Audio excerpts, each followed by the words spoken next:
Ivanna, I love to have you here in our Center for Liberal Modernity.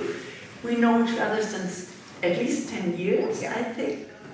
You are Ivanna Klympush-Tsintsadze, and you are now you're a long-standing member of the Rada after 2014, and you are now the Speaker of the EU Commission. You do not belong to Sluha, you still belong to the Bloc Poroshenko. There never have been so many Ukrainians in Berlin, I think, like during those last days of the big conference. We are a little exhausted from the EU elections, which we had. We are upset about right and left populist outcomes, which in Germany and in France will create a situation where we know those who are on Russia's side got stronger. So, how do you in Ukraine look on what has happened within the EU? Well, dear Marieluise, thank you very much for having me here. It's a pleasure to be in Berlin, in LibMod. You've been doing the terrific job of promoting real European values and supporting those of us who are not yet in the Union, but are definitely European, and which we really trust and believe in. Obviously, these were the first European Parliament elections that Ukrainians were watching very closely. I think for the first time since our renewed independence, we were analyzing, we were trying to see what are the polls, how the situation is developing and so on, because we understood that these elections will have a direct impact on Europe, on European future, and on Ukraine as a country that at this point needs support, but also as a country that is sincerely, genuinely trying to get inside the European Union through its own transformation. So obviously we are very worried with the fact that ultra-right and ultra-left got stronger in the European Parliament. I think it's a challenge not only for us, it's a challenge for Europe as such. At the same time, we are thankful to citizens of European Union countries that Centre has still got majority.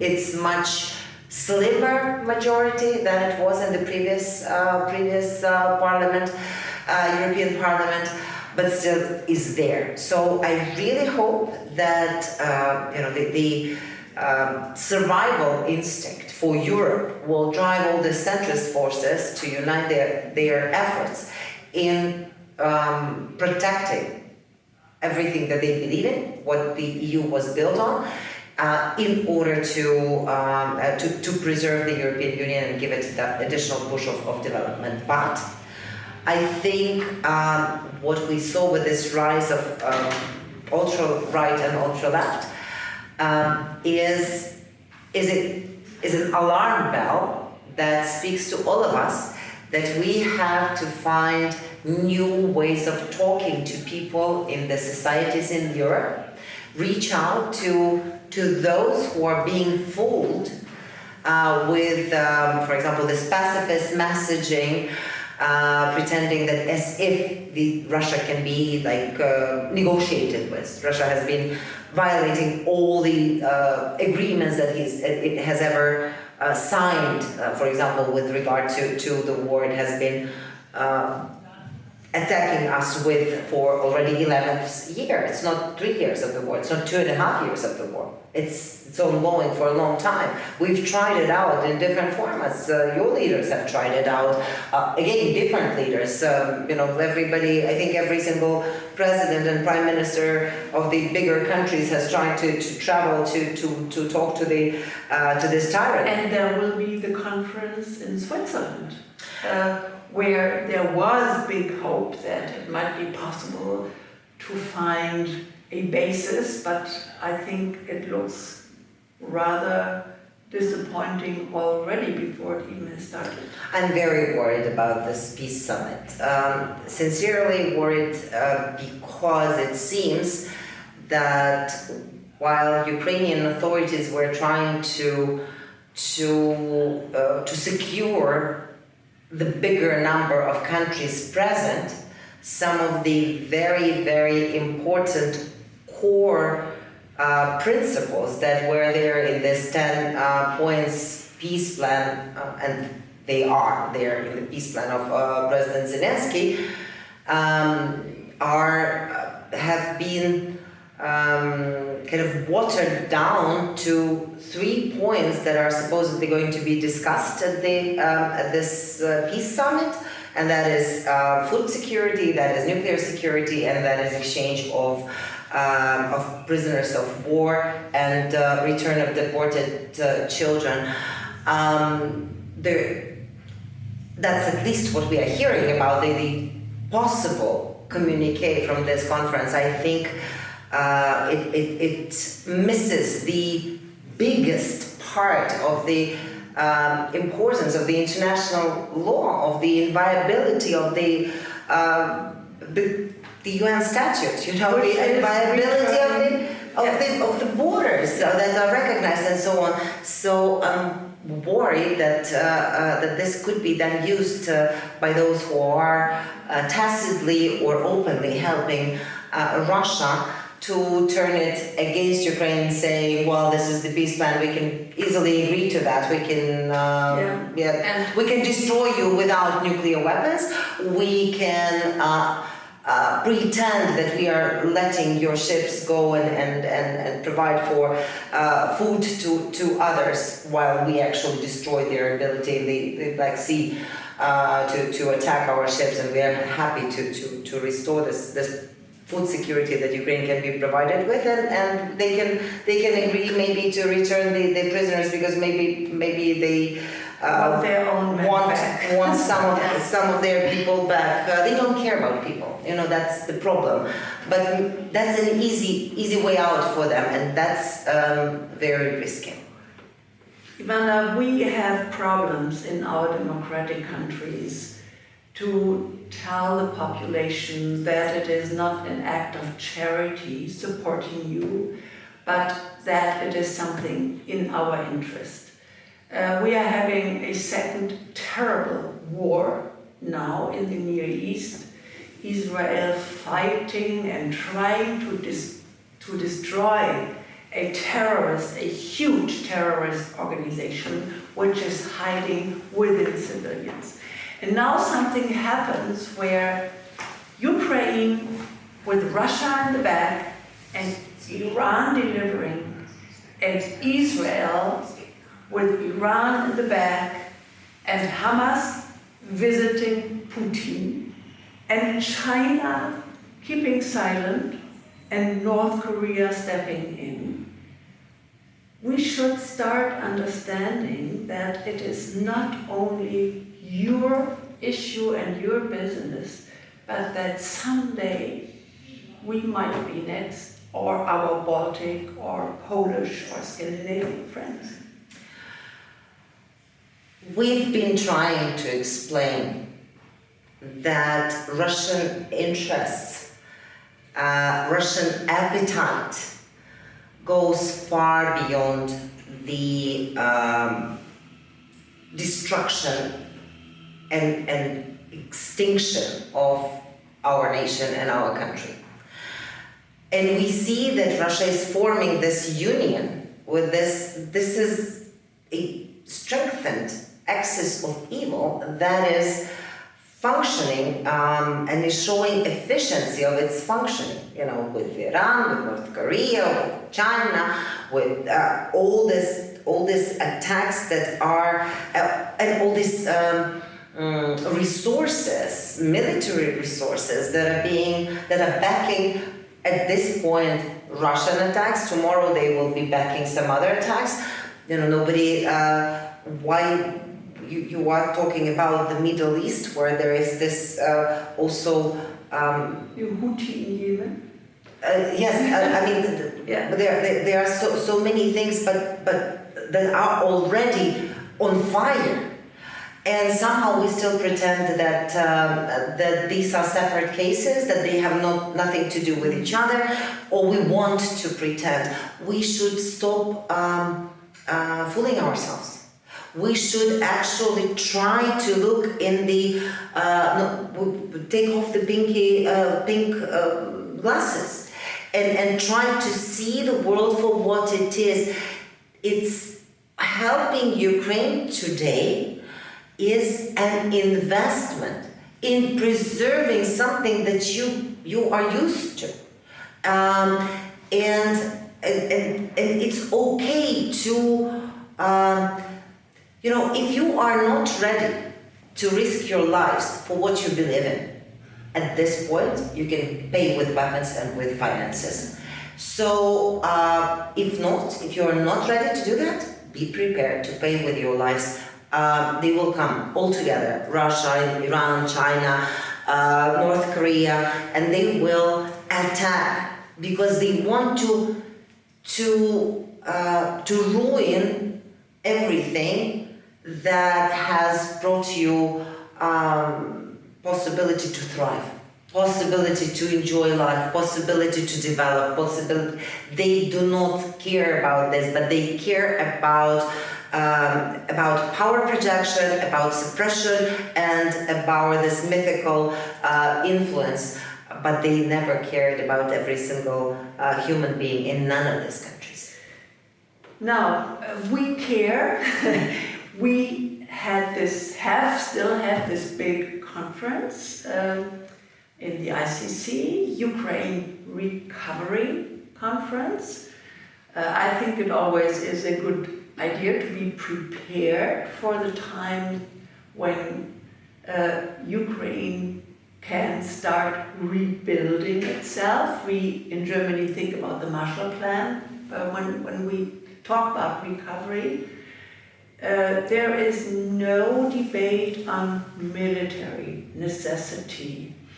Again, the question is, you coming from Ukraine, seeing this huge conference on recovery,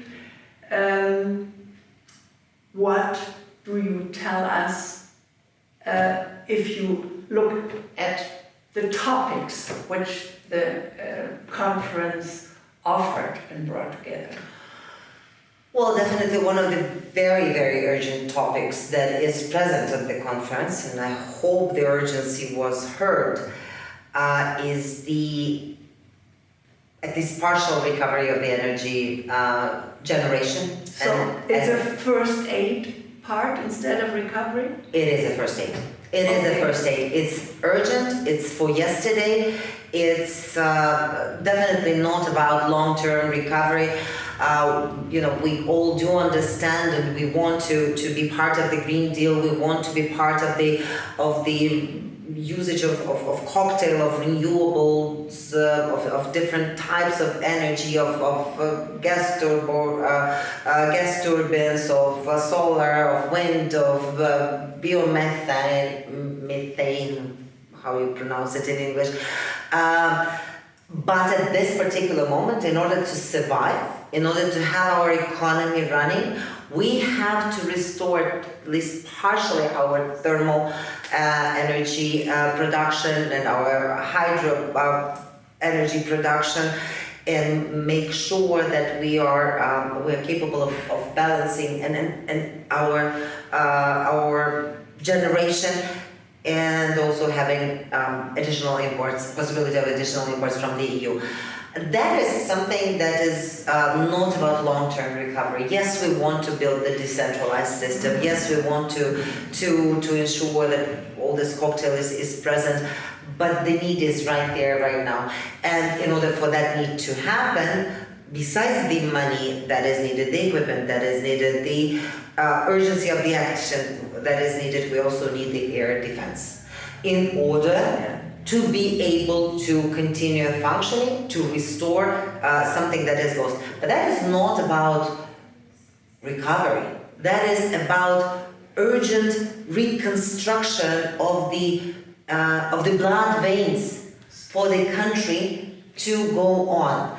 And I'd love to discuss great projects about recovery, and I would love us to be already there where we could exclusively focus on transformation of the country, which is very much needed, and this rebuilding and recovery. But at this point, it's reconstruction and rebuilding of something that will allow us to have at least part of our economy functioning, get taxes to pay for our military, get taxes to get around and survive, not to freeze and not to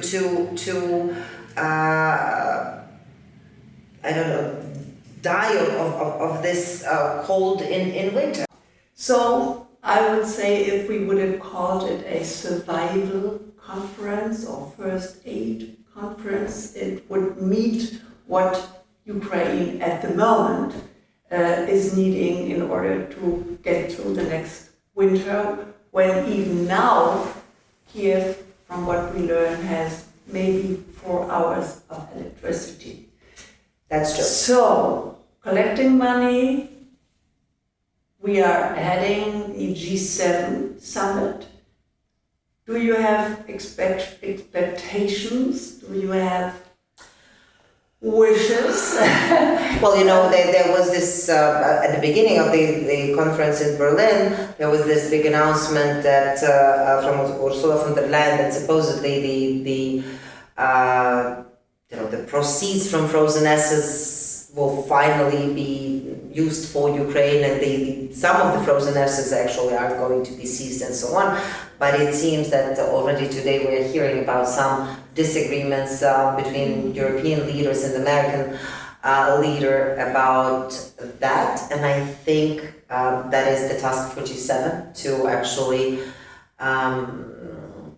find the way urgently how to do this. If countries are not ready to lend, to find additional resources and to put them in their own security by providing additional weaponry to Ukraine, then it's about Russia paying for the damage. It's the terrorist who has to pay.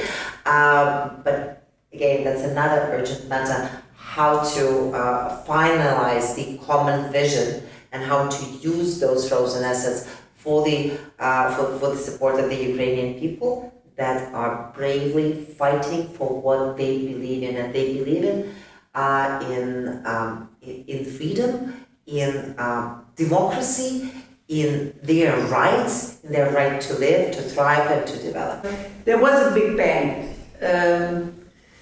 along with the conference, which was Mustafa Naim giving back his task, his role in the recovery agency in Kiev.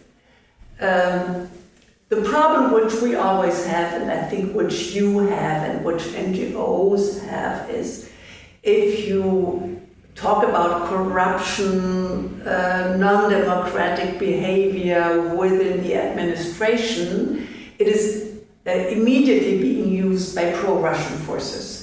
So talking about difficulties within the administration, which must worry us, is a problem, because we don't want to play into Russia today's hand. So what is happening? How do you comment this really very, very explosive decision from Mustafa? It's a sequence of events. I think that what undermined this whole conference was the fact that Ukraine did not have representatives from Ukraine who are actually responsible for the recovery.